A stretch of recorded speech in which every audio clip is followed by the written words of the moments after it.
Right now. Not last year. Not in some third world country with no infrastructure. Right now, as you are sitting and watching this video, there are things dissolved in your tap water that your government knows about, that independent laboratories have confirmed, and that nobody in your city's water department will voluntarily tell you. Chloramine. Not chlorine. Chloramine. A compound formed when utilities mix chlorine with ammonia to meet updated disinfection standards.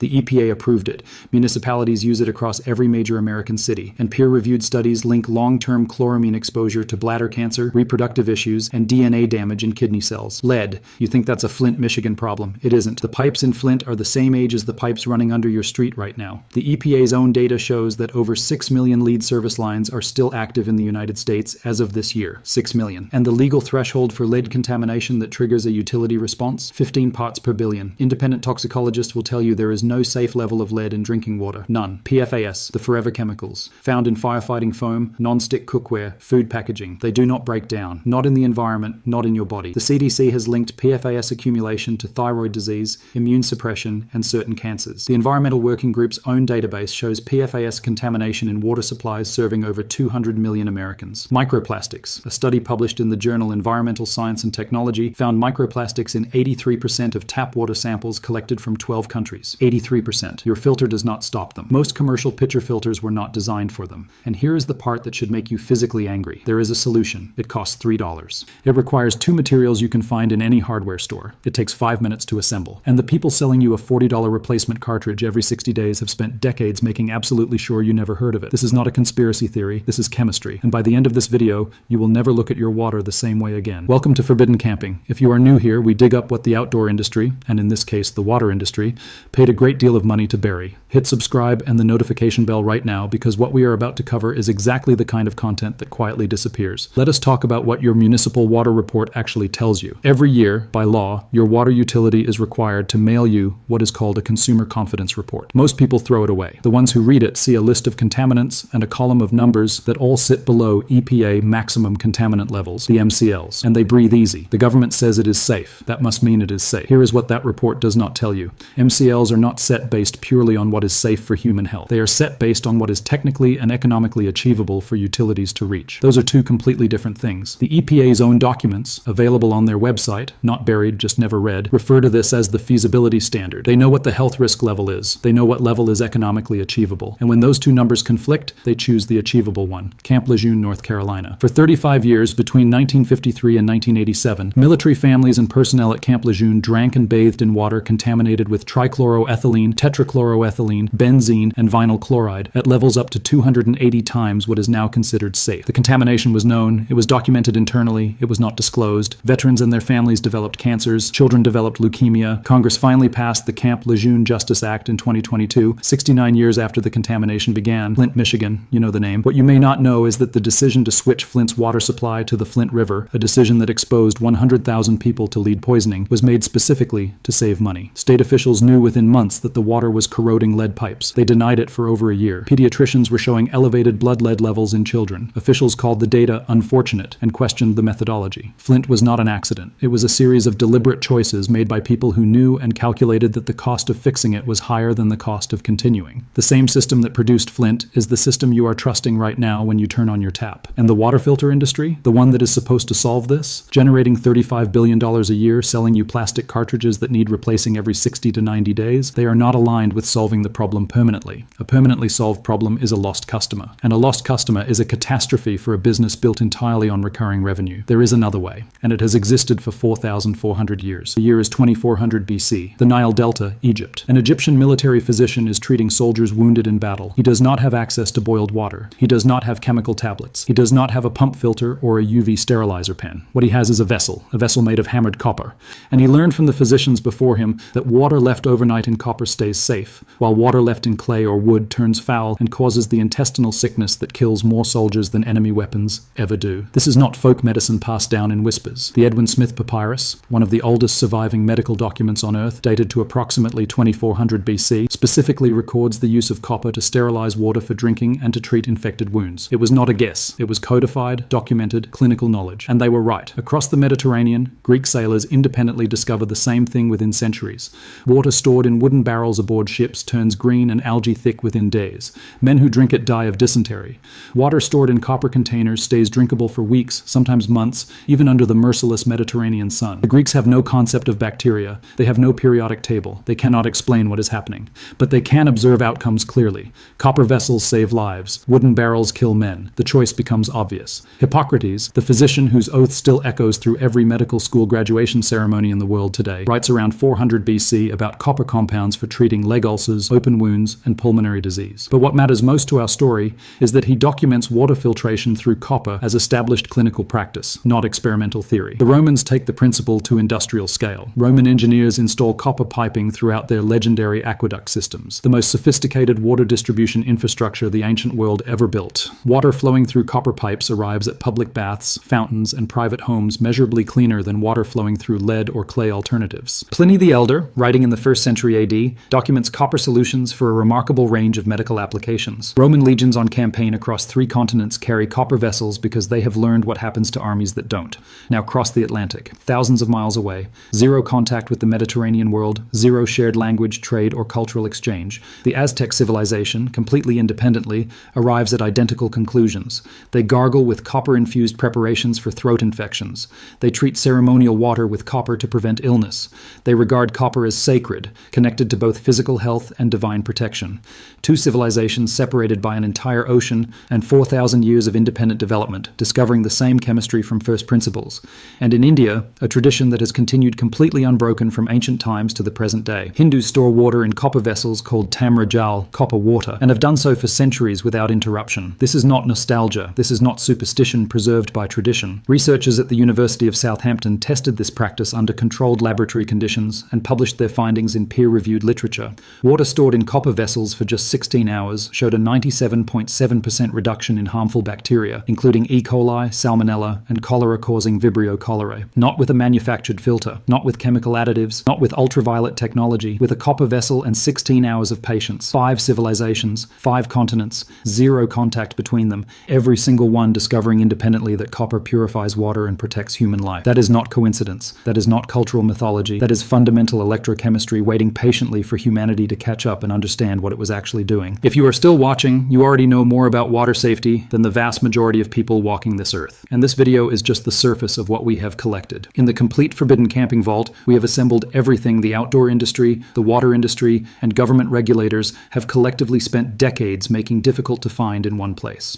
Full water purification guides covering every method from ancient to modern. Emergency food preservation techniques that predate refrigeration and outperform it in field conditions. Fire methods that military units relied on through 2 world wars. Shelter systems that cost nothing and outperform commercial alternatives in actual survivability tests. DIY filtration builds tested against commercial products by independent engineers. Everything is sourced, referenced, and written for people who are done accepting the version of reality that happens to be most profitable for someone else. The link is in the description. But stay here, because the science we are about to cover in the next section is the reason NASA trusted this principle with the lives of astronauts in the vacuum of space. And we are just getting started. In 1984, a man named Don Hesquit was sitting at his desk and dipped a brass pen, a pen made of brass, which is a copper and zinc alloy, into a glass of chlorinated water. The chlorine disappeared. Not reduced, not masked, gone. He watched it happen in real time. Within 3 years, he had a patent. Within a decade, NASA was using the same underlying principle to keep astronauts alive. Let us talk about what is actually happening at the molecular level, because this is not magic, and it is not ancient folklore.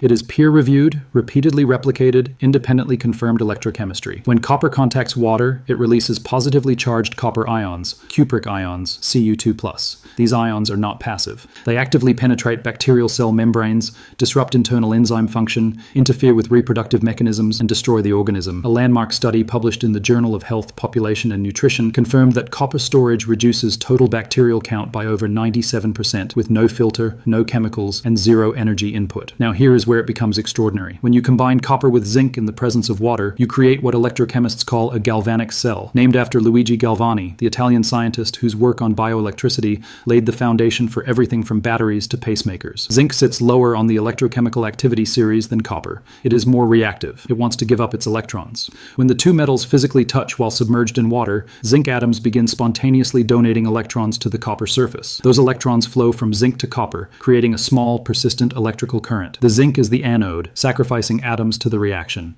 The copper is the cathode, channeling the energy. The contaminated water is the electrolyte that completes the circuit. This is the exact same fundamental chemistry that powers every battery on Earth, from the cell in your TV remote to the lithium pack under the hood of an electric vehicle. But instead of generating electricity to power a device, this reaction generates a relentless cascade of charged ions that systematically locate and destroy every biological and chemical contaminant in the water. The performance data is extraordinary. The copper-zinc alloy filtration medium used professionally, known in the water treatment industry as KDF, which stands for kinetic degradation fluxion, removes 99.9% of free chlorine on first contact. It electrochemically captures and permanently bonds lead, mercury, chromium, arsenic, cadmium, iron, nickel, and hydrogen sulfide to its surface. And it does something that no activated carbon cartridge filter on any store shelf anywhere in the world can do. It actively kills bacteria, algae, and fungi on contact through the zinc oxide produced as a natural byproduct of the ongoing galvanic reaction. A standard activated carbon filter, the kind inside every Brita pitcher, every camping pump, every refrigerator filter, needs complete replacement every 2 to 6 months. A copper-zinc KDF element using these same two metals lasts up to 6 full years with basic maintenance. Let me put the numbers in terms the water filter industry desperately does not want you to see side by side. A single carbon filter cartridge costs between $20 and $80. 6 years of replacements at an average of $50 each equals $600. A handful of copper and zinc, the same metals the Egyptians used 4,400 years ago, costs under $10 and delivers measurably superior performance over a period 6 times longer. $10 versus $600 for better results, backed by peer-reviewed science and 4,000 years of human experience across every inhabited continent on Earth. In 2008, the United States Environmental Protection Agency did something it had never done in its entire history. It officially registered 275 distinct antimicrobial copper alloys as scientifically proven to kill harmful bacteria on direct contact. The first time in the EPA's history that any solid surface material had ever received antimicrobial registration.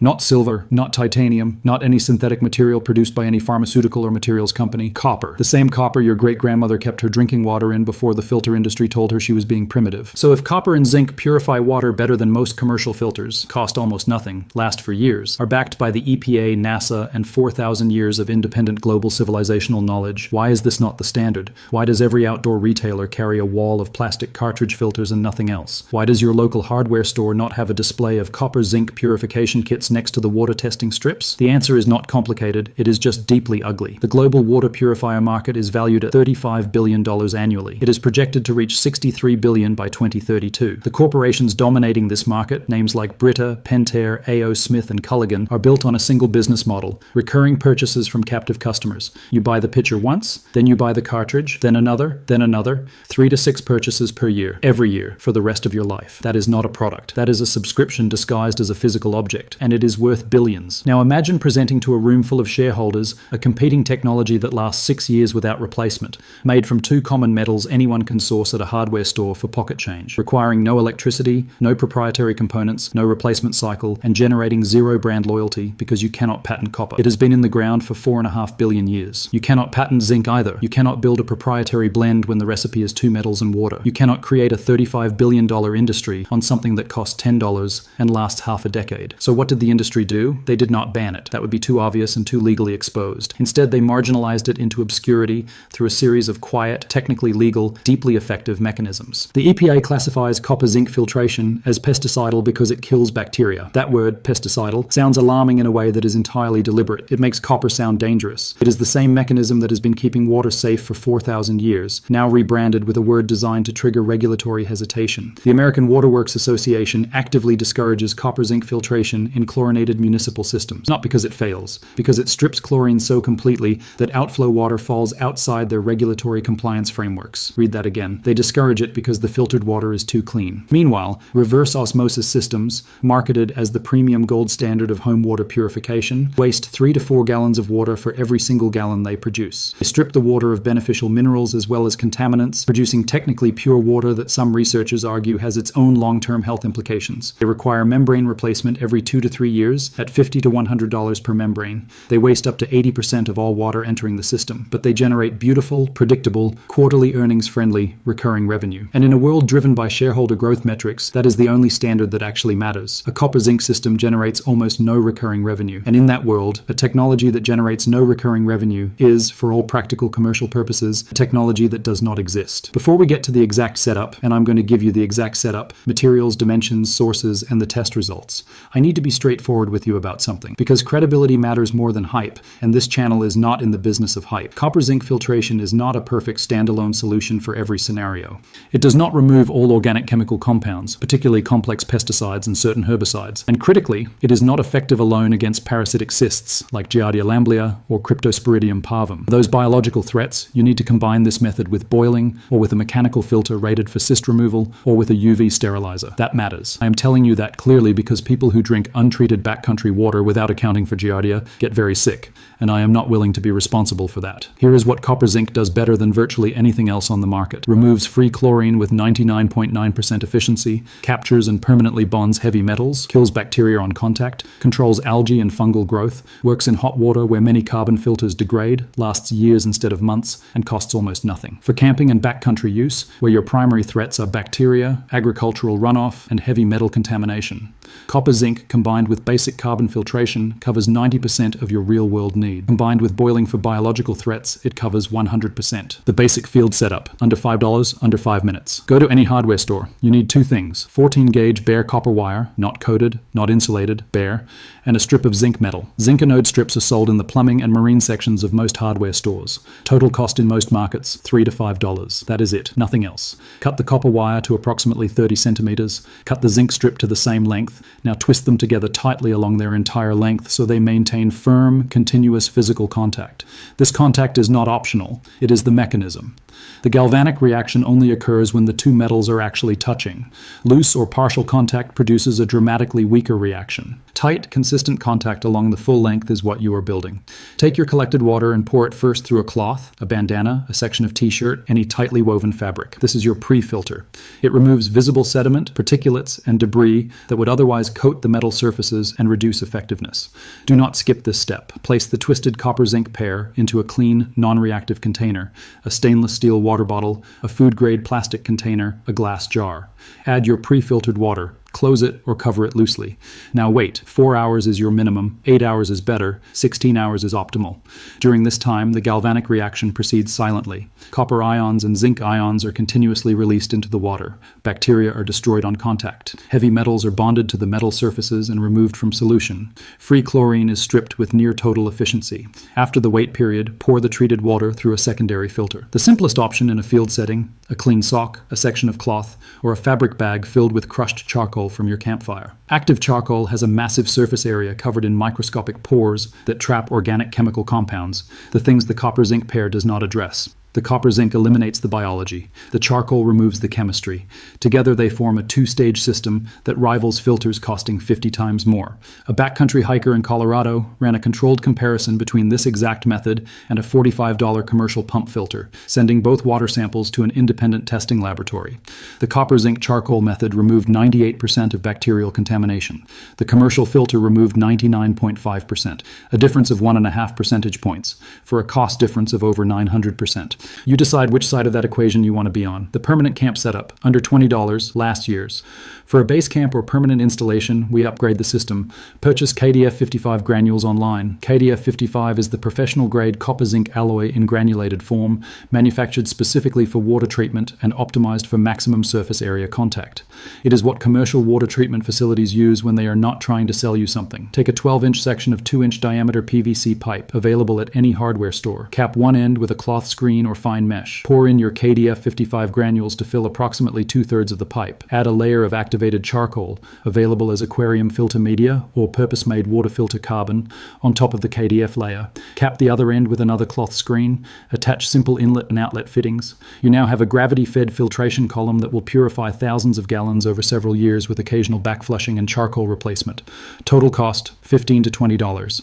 A comparable commercial gravity filter costs $80 to $300 and requires cartridge replacement every 6 to 12 months. Yours uses the same active material, costs a fraction of the price, and lasts measurably longer. Hang it above your water collection vessel. Pour pre-filtered water in the top. Collect purified water from the bottom. That is the entire system. 2 metals, some pipe, and 4,000 years of electrochemistry doing exactly what it has always done. Think about the full scope of what we just covered. 2400 BC, Egyptian military physicians store water in copper vessels to prevent the waterborne infections that kill more soldiers than battle ever does.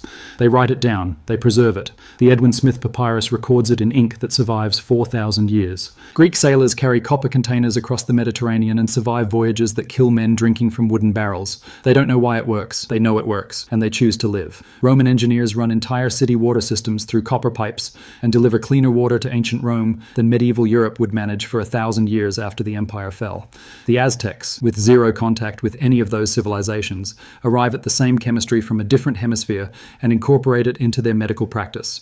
Hindu tradition preserves the practice for centuries, completely unbroken, and modern laboratory science confirms a 97.7% bacterial reduction with nothing but copper and time. In 1984, Don Heskowit dips a brass pen into chlorinated water and watches 4,000 years of accumulated human knowledge prove itself in seconds. In 1968, NASA trusts the electrochemical properties of copper and silver to keep astronauts alive in the most hostile environment human beings have ever entered, the vacuum of space. In 2008, the United States Environmental Protection Agency registers copper as the first solid-surface antimicrobial agent in the agency's entire history. The science is settled. The history is undeniable. The evidence runs from ancient Egypt to the International Space Station.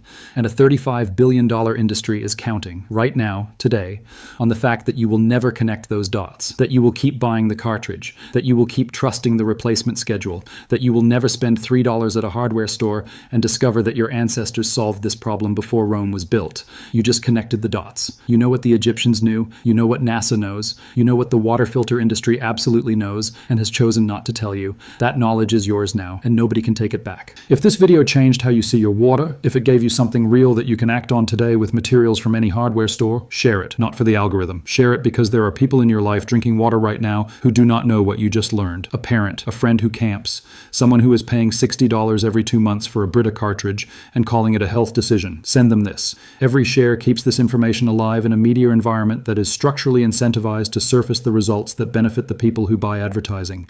The Brita company buys advertising. We don't. Subscribe and hit the bell. Not because we are asking, but because the next vault we are opening is the most requested one we have ever prepared, and it is going to cover territory that makes this look like an introduction.